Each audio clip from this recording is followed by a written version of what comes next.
Perkenalkan,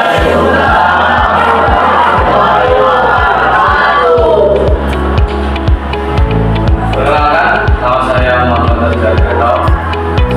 Sama rekan saya adalah penduduk menjaga radio.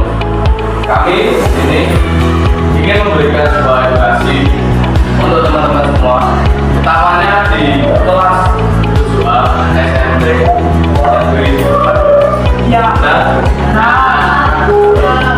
Jadi tujuan kami adalah memberitahu teman-teman semua bahwa saja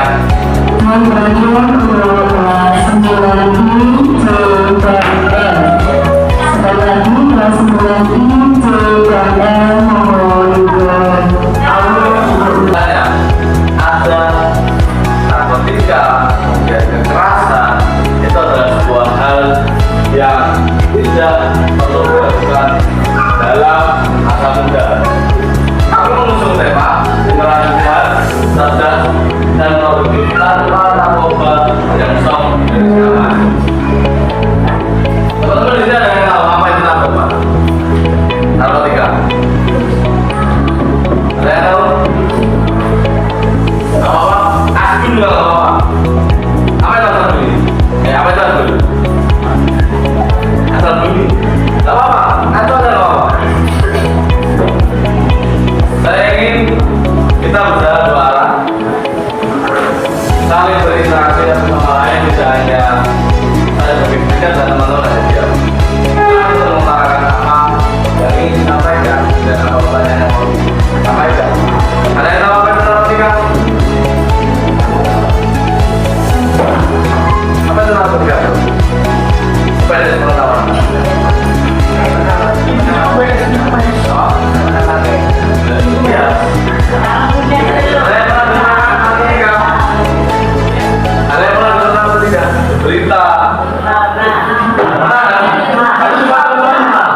narkoba masih beredar luas di Indonesia.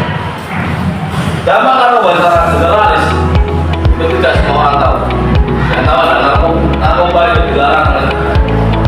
Kebanyakan orang tahunya hanya itu. Saya pernah pergi ke teman-teman ke daerah Depok. Di sana saya menemui beberapa orang yang kalau bahasa saya itu bahasanya homeless, tidak punya rumah, tunawisma.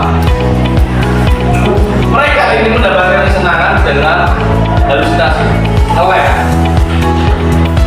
Jadi lem ketika bisa benar-benar menghubungkan hanya itu kesenangannya.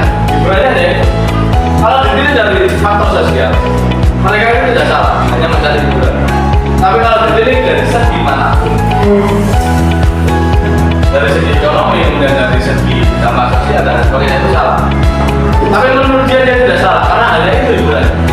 Mereka tidak memiliki hiburan seperti itu ke pantai, berlibur ke hiburan sekolah, orang tua bahkan rumah untuk tempat istirahat mereka tidak punya. Maka kalau mereka hanya itu harus nanti jangan ngelik.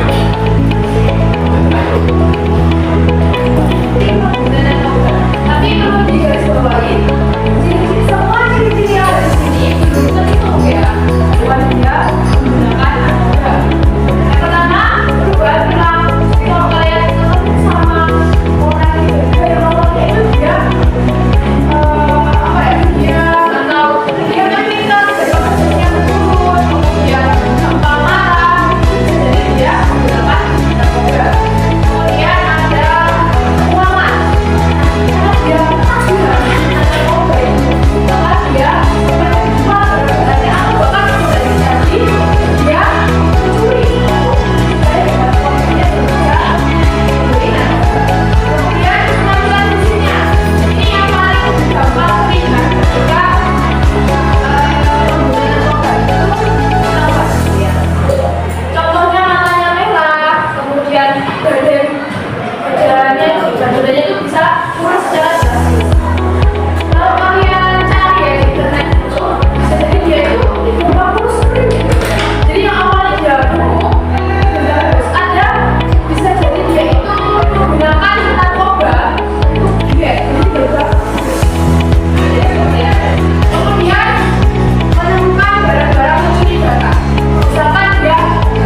Atau malah senang melihat temannya kesakitan? Benar. Oke.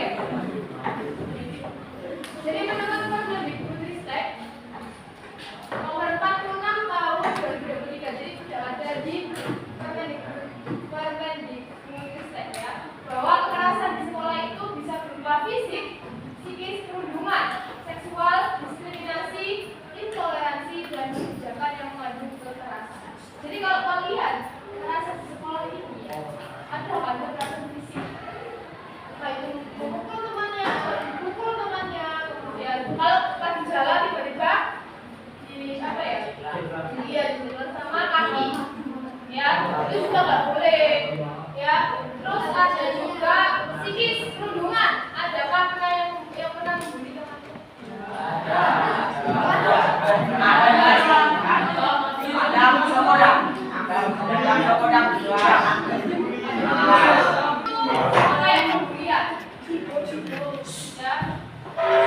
Kalau kalian merasa pernah dibully, mengalami perundungan, kalian sebaiknya melapor kepada guru kalian. Ya, jangan takut. Oke? Next, silakan. Nah ini ada beberapa bentuk dari kekerasan. Contohnya yang pertama ada fisik, tadi ya kakak bilang memukul temannya, terus menendang ketika temannya lagi jalan kalian tendang, atau lagi olahraga misalkan olahraga kalian juga senang kalian tendang, mendorong temannya nanti kalau jalan ini jegal. Kalau secara psikis menghina, ada yang menghina secara fisik, entah itu fisiknya kalian merasa fisiknya itu besar, kalian ejek seperti itu. Kemudian kalian mengancam misalkan kalau kamu gak kasih aku uang, aku akan mukul kamu. Nah itu juga bentuk kekerasan secara psikis. Kemudian mengucilkan temannya, kalau istilahnya itu kumpul. Misalnya temannya itu ke kantin, ada yang tinggal di kelas dan ditemani. Nah itu bentuk kekerasan. Ada yang merasa seperti itu. Kemudian bullying, nah ini mengolok-olok sama ya kayak. Nah itu juga bentuk kekerasan. Kalian lihat jawaban kalian kekerasan. Ada yang menyebarkan fitnah. Itu juga termasuk kekerasan. Yaitu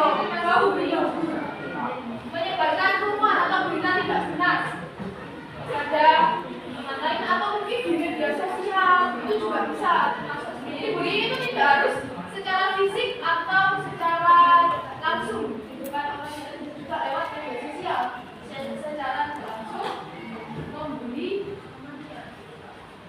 Kemudian kekerasan seksual. Nah ini kalian mungkin agak itu ya, agak sensitif mengenai kekerasan seksual. Mungkin ada bagian tubuh manusia yang tidak baik disentuh kalau bukan makhluknya, ya. Misalkan ada yang tiba-tiba menyentuh dada perempuan, itu juga bisa.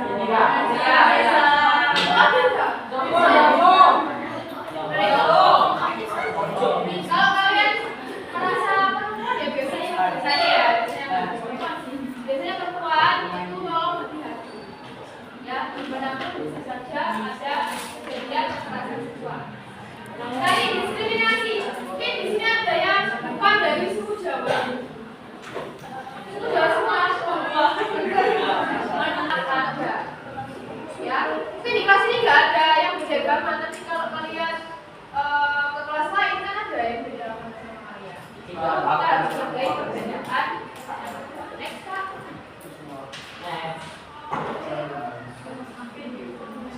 Nah ini dampak kekerasan. Setelah kalian melakukan kekerasan kepada teman kalian yang pernah mukul temannya, apa yang terjadi setelahnya? Ada yang mau jawab? Ada yang pernah melakukan kekerasan sama temannya, yang terjadi apa setelahnya itu? Apa? Gak saling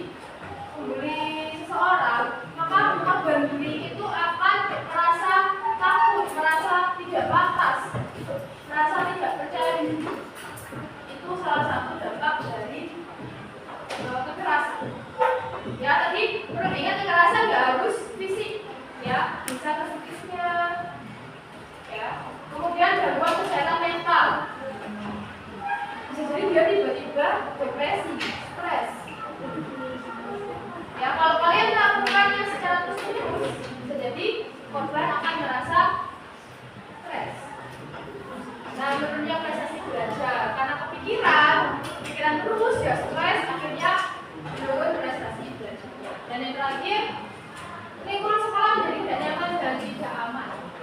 Ya lama-lama kalau bisa jadi ya gini, kalian sebagai korban, kok aku di terus ya, dibully terus di sekolah. Nanti aku udah lapor, aku udah ke BK atau apa, kok nggak nemu solusinya. Itu juga bisa jadi lingkungan sekolah itu tidak aman bagi korban.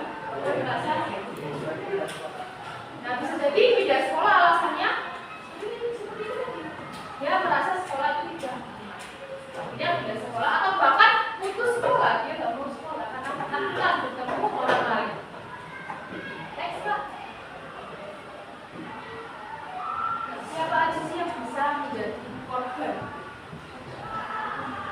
Siapa aja? Oke, siapa aja?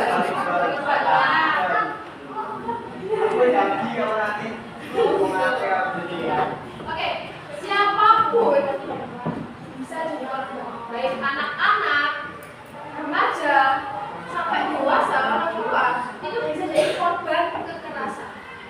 Kita nggak akan tahu, misalkan di jalan, ada korban kekerasan bisa.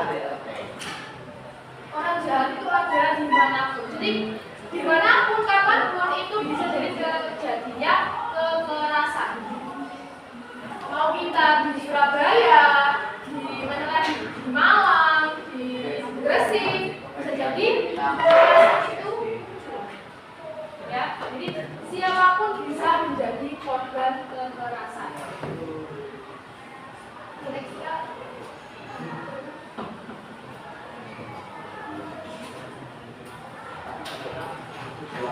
Sekarang yang dilanjutkan oleh Kak.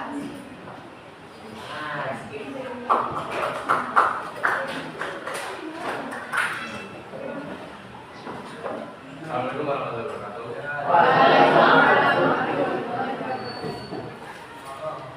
Teman-teman tadi sudah dijelaskan, sudah disinggung sedikit banyaknya mengenai kekerasan. Jadi kekerasan merupakan hal yang berdampak merugikan untuk orang lain. Kekerasan bukan hanya fisik secara verbal, namun juga memiliki dampak secara sosial dan psikologis. Tujuan kami mengadakan mungkin namanya sosialisasi atau dan sebagainya. Tujuan kami mengadakan giat pada pagi hari ini untuk edukasi anti kekerasan. Yang pertama, meningkatkan kesadaran siswa terhadap bahaya kekerasan, narkoba, HIV, dan AIDS. Meningkatkan kesadaran siswa. Kami harap teman-teman semua dapat meningkatkan kesadaran atau meningkatkan awareness teman-teman terhadap bahaya dari kekerasan, narkoba, HIV, dan AIDS. Tadi sudah banyak disinggung mengenai kekerasan. Cara narkotika, narkoba. Apa itu narkoba, teman-teman? Barang terlarang. Obat terlarang. Singkatnya narkoba adalah obat terlarang yang adiktif, kemudian sangatlah memberikan dampak kepada tubuh. Dan dampaknya adalah dampak yang negatif. HIV dan AIDS. HIV dan AIDS merupakan penyakit yang dibawakan melalui teman-teman semua saling rukun, guyup, berempati satu sama lain. Saya tahu pengalaman di sini sangat berbeda, ada si kaya dan si miskin, si mampu dan kurang, si mampu dan kurang mampu, si pintar dan si kurang pintar. Belum pintar, tidak ada yang akan salinlah bekerja sama teman-teman. Ada yang ekstrovert, introvert, kemudian ada yang senang nge-game, senang berbicara, yang perempuan mungkin senang untuk bersolek, bercantik diri pada yang sendiri. Kemudian yang laki-laki sering senang sekali untuk, senang sekali untuk berkelahi. Maka sampaikan, salurkan. Ketika teman-teman suka berkelahi, apa yang harus dilakukan? Ikuti kompetisi. Nah, Salurkan. Ketika teman-teman ingin memukul seorang, maka pukulah orang tersebut di dalam ring. Oh ya, peraturan sana. Next. Peran peserta didik dan berkata tidak pada kekerasan. Ketika teman-teman dibully, maka apa yang teman-teman lakukan? Bro, ketika kamu dibully, apa yang kamu lakukan?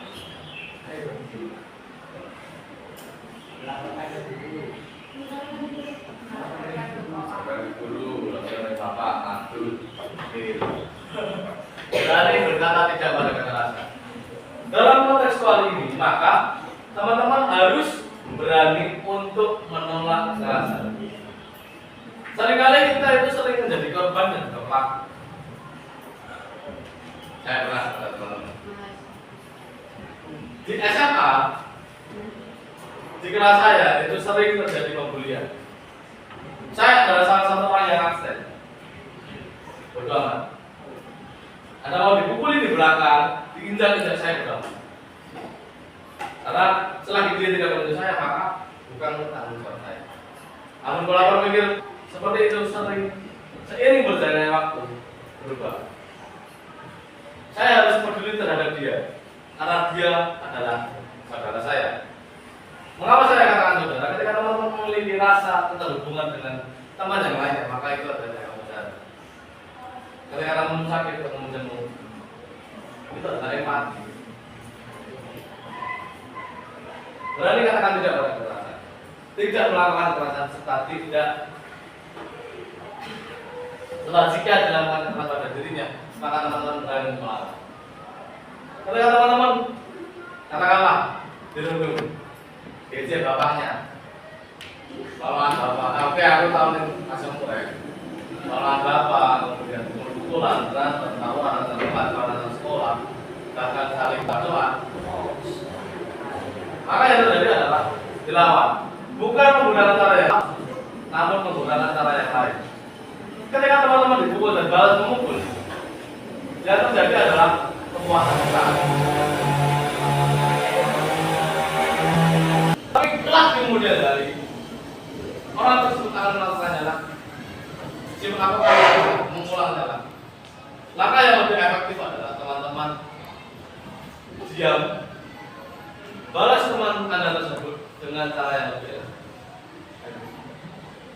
Teman-teman dapat, kalau mereka pasti akan menganggap itu matu dengan aneh, teman-teman bisa lapor dulu teman-teman, mencari solusi bersama, kemudian lapor ke orang tua, cari solusi bersama. Jangan dipendam sendiri, karena permasalahan yang dipendam terus-menerus akan menumpuk menjadi bukit dan lama-lama bukit tersebut akan runtuh. Gunung sampah yang ditumpuk begitu tinggi, maka gunung tersebut semakin lama semakin tinggi akan runtuh dan menimpa penduduk itu sendiri. Yang kedua, melaporkan jika melihat atau mengalami kekerasan. Ketiga, mendukung dan membantu korban yang kekerasan. Sekali lagi saya tegaskan bahwasanya empati itu penting. Berempati saling menjaga satu sama lain dengan temannya. Hanya menjaga menjadi agen perubahan menyebarkan perilaku positif. Ketika teman-teman berhasil untuk tidak dan menolak kekerasan, selanjutnya tahap selanjutnya adalah menginspirasi, menyebarkan, menjadi agen perubahan, agen of change. Next. Lingkungan yang aman, inklusif adalah hak semua orang. Mari bersama juga melawan bentuk kekerasan demi masa yang baik. Masa depan ada di tangan kalian, teman-teman. Jika kalian berani merubah hal ini mulai dari detik ini, maka yang terjadi di kedepannya adalah dunia menjadi milik kalian. Tidak ada lagi kolonialisme di mana si muda harus sujud dan bungkuk kepada si tua. Namun semua berdasarkan objektivitas. Yang pintar harus mengajak yang kurang pintar atau yang belum pintar menjadi setara dengannya. Dan yang belum pintar atau belum bisa harus mau untuk ditarik ke masa yang lebih tinggi. Bersama-sama kita cegah kekerasan, jauhi kekerasan dan dekati saya. Dan kontekstual saya. Namun, mari teman-teman, mari untuk saling bernegosiasi, saling bertegur sapa dan sebagainya. Jangan menganggap orang lain itu adalah orang lain. Aku adalah kamu. Posisinya di teman-teman ketika terpukul rasanya sama. Ketika teman Anda itu dipukul, malah pukul itu orang Thailand. Aku adalah kamu, kamu adalah aku. Next. Terima kasih. Ada 100, maksudnya ada pertanyaan. Ada yang mau bertanya teman-teman? Ada kasus. Tidak ada. Ada yang mau bertanya? Siapa yang mau bertanya katakan Mana cara menyadari kekerasan? Tepuk tangan teman-teman. Bagaimana cara menghindari kekerasan? Cara menghindari kekerasan adalah dengan teman-teman mengantisipasi lingkungan. Ketika teman-teman berada di lingkungan preman, resiko tetap pukul itu 80%. Benar? Bahkan bisa mencapai 100%. Amin. Ketika teman-teman berkumpul dengan seorang akademisi, maka resiko terpukul bisa jadi 10% atau bahkan 0%. Lingkungan, teman-teman harus bisa decision making. Ada yang tahu apa itu decision making? Pengambilan tepat.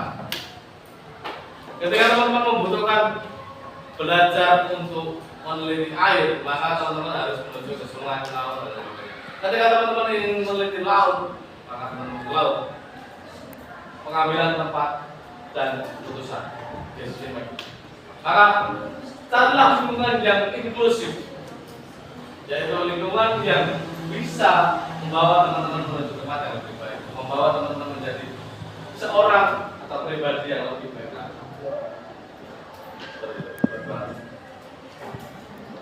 Ada pertanyaan lagi, Pak? Ya. Kalau misalnya ada keperluan dari sekolah, tapi ada orang yang dijelasin aku, itu apa? Apa? Kalau misalnya aku nggak pernah buat salah, tapi ada orang yang buat salah ke aku, boleh aku balas? Oke. Tepuk tangan semuanya. Bagaimana jika ada orang yang jahat kepada saya? Apakah boleh saya? Pertanyaan jawabannya adalah boleh. Silahkan membalas kejahatan tersebut, tapi jangan menjadi orang yang jahat. Silahkan balas kejahatan, tapi jangan jadi orang yang sama. Ketika Anda ditusuk, Anda akan mati.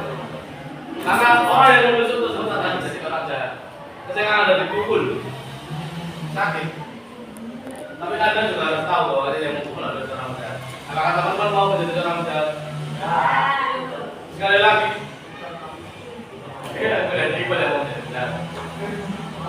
Sekali lagi teman-teman, maka balaslah menggunakan cara yang lebih baik, yang lebih bagus. Laporkan kepada pihak yang berwenang. Ada yang namanya undang-undang perlindungan anak. Maka yang terjadi ketika teman-teman mendapatkan bully, kekerasan dan sebagainya, laporkan. Hal yang tidak mengenakan untuk hati teman-teman itu pantas untuk dibalaskan dengan cara yang lebih baik. Namun jangan menjadi orang. Mungkin menjadi orang jahat akan jauh lebih cepat sukses daripada teman yang lain. Tapi bersama teman-teman, dunia itu berputar. Terkadang teman-teman bisa lepas dari tanggung jawab setelah memukul itu tadi. Tapi setelah kemudian hari maka akan ada balasan untuk orang jahat. Dapat diterima jawaban saya? Oke.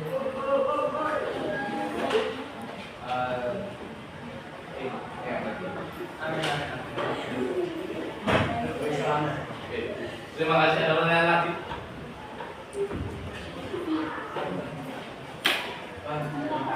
Ada pertanyaan lagi?